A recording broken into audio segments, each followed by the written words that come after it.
జరగాలంటే మా అట్లా అన్నీ ఉంటున్నాయి. అటు వర్షాలకు అకాల వర్షాలకు దానిపోతున్నాయి, వర్షాన్ని అట్లే ఉంటున్నాయి.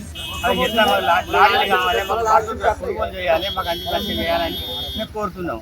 కలెక్టర్ గారి కానీ ఆశీర్వాదం కానీ సీఎం గారి కానీ కోరుతున్నాం. మేము మా అడ్డు మాత్రం చెప్పడం పోవాలి. మాకు ఇక్కడ దానికి వదిలేస్తే 2 నెలలు మేము కోసి అన్నీ ఉన్నాయి. లారీలు అత్తలేవు, కొనుగోలు అయితలేదు.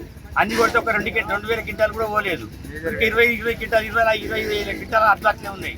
మరి ఎట్లా మా బతుకులు ఏంటి, మా పరిస్థితి అయితే మా బతుకులు ఇప్పుడు మరి మేము ఏం చేసుడు? మా 4 దుకాణాలు వస్తే రోజులు వచ్చినాయి.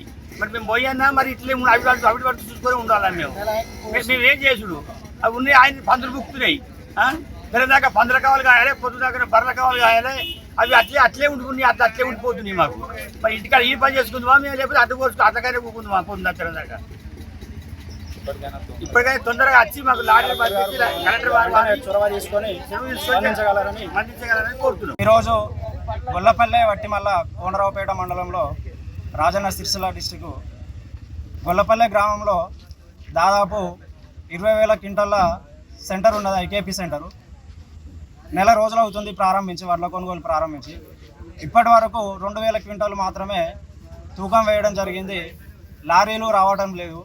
అలా ఉండేసరికి లారీలు రావడానికి ఇబ్బంది పడుతున్నారు. కలెక్టర్ గారు కానీ, ఎంపీడీఓ గారు కానీ, ఎంఆర్ఓ గారు కానీ రైతుల పక్షాన మేము డిమాండ్ చేసేది ఒకటే. ఇప్పటి వరకు నెల రోజుల టైం గడుస్తుంది, 10% కూడా వడ్ల తూకం వేయలేదు. సెంటర్లో వడ్లన్నీ దాదాపు 7% మ్యాచరు, 6% మ్యాచరు వచ్చే లెవెల్లో ఉన్నాయి. వడ్లు మొత్తం ఎండిపోతున్నాయి. ఆల్రెడీ వర్షాలు వస్తే కూడా ఇబ్బందికరంగా ఉంటుంది. ఇంకా 15 రోజులు అయితే మళ్ళీ రైతులంతా నారు పోసుకునే టైం వచ్చింది.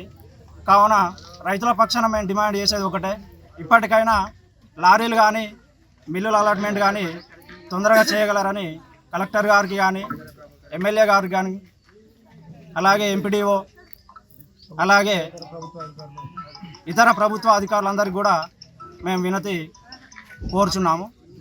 జై జవాన్, జై కిసాన్, జై జవాన్, జై కిసాన్, జై రైతన్న, జై రైతన్న, జై రైతన్న.